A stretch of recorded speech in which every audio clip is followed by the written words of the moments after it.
নমস্কার। আজ আমি তৈরি করে দেখাবো সবচেয়ে মানে পৃথিবীর সবচেয়ে সহজ উপায়ে কীভাবে নলেন গুড়ের রসগোল্লা তৈরি করা যায়।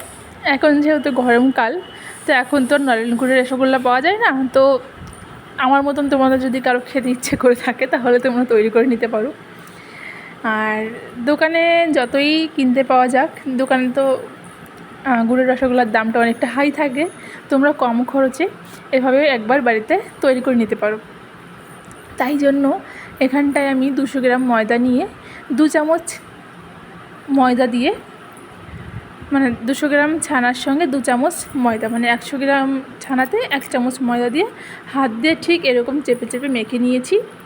তারপরে দেখো, যখন দেখবো থালা থেকে উঠে যাচ্ছে তখন এরকম লেচি কেটে নেব। এরকম ধরো এইভাবে মাখতে সর্বোচ্চ গেলে 5 মিনিট সময় লাগবে, এর বেশি লাগবে না। এবার যদি ছানাটা অনেক বেশি হয় সেটার ক্ষেত্রে অন্য ব্যাপার, সেটাতে টাইম তো একটু বেশি লাগবেই।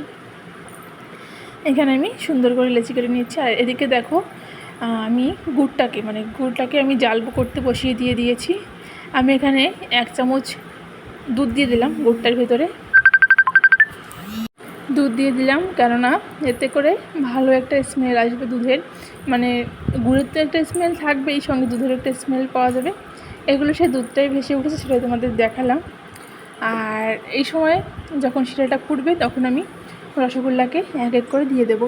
হ্যাঁ, অবশ্যই রসগোল্লার উপরে কোনো চিজ থাকা চলবে না, একদম প্লেনভাবে রসগোল্লাটাকে গোল করে নিতে হবে। আর রসগোল্লাটা কিন্তু মানে আমি যে ডোটা বানিয়েছি এটা ফুলে কিন্তু ডবল হয়ে যাবে, সেই হিসাব করে তোমরা রসগোল্লাটাকে সাইজ, আমি এখানে একটু বড় সাইজই করেছি, কেননা মানে ছোট ছোট ঘরের জিনিস একটু বড়ই করি আমি, ভালো লাগে। তো দেখো, এখানে রসগোল্লাটা ফুটতে শুরু করেছে আর আস্তে আস্তে কিন্তু বড় হতে শুরু করেছে। দেখে অবশ্যই তোমরা বুঝতে পারছো আমি এরকম একটু নেড়ে চেড়ে দিচ্ছি হালকা হাতে, খুবই হালকা হাতে, কারণ এই সময় মিষ্টিটা ভীষণই নরম আছে। এরকম একটু নাড়াচাড়া করে দিলে মিষ্টিটা একটু উল্টে পাল্টে যাবে। হ্যাঁ, এটাকে আমি 5 মিনিট এরকম খুলে রেখে জাল করব। এরপরে এটাকে আমি ঢেকে দেবো 10 মিনিটের জন্য। আর যারা নতুন করবে তারা এইভাবে অবশ্যই নিঃসন্দেহে, মানে চোখ বন্ধ করে এটা ট্রাই করতে পারো। এবার এটাকে আমি ঢেকে 10 মিনিটের জন্য রান্না করে নেব। 10 মিনিট বাদে দেখো ফুলে টইটুম্বুস হয়ে গেছে, তাই না? দেখেছো মানে কেমন ছিল আর কেমন হয়ে গেছে, মানে আমি নিজের চোখেই বিশ্বাস করতে পারছিলাম না, এত সুন্দর হয়েছে। আর এর সফটনেসটা দেখো, মানে এটা এত সফট হয়েছিল যে মানে মুখে দেওয়ার আগেও না মিলিয়ে যাচ্ছিলো, এতটা সফট। এটা তোমরা এর মানে টেক্সচারটা দেখেই বুঝতে পারছো যে কতটা সফট হয়েছে। আর দেখো, এখানটায় আমার মিষ্টিটা একদম পারফেক্টলি রেডি হয়ে গেছে।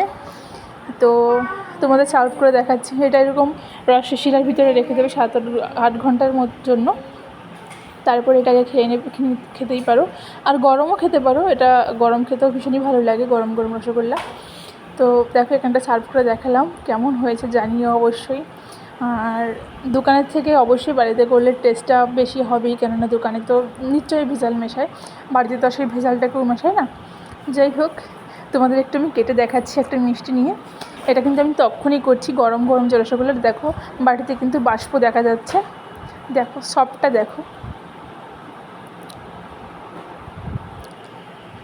তো রেসিপিটি যদি তোমাদের ভালো লেগে থাকে, যদি কিছু একটুও ভালো লেগে থাকে, তাহলে অবশ্যই লাইক, কমেন্ট আর সাবস্ক্রাইব করতে ভুলো না। ধন্যবাদ পাশে থাকার জন্য।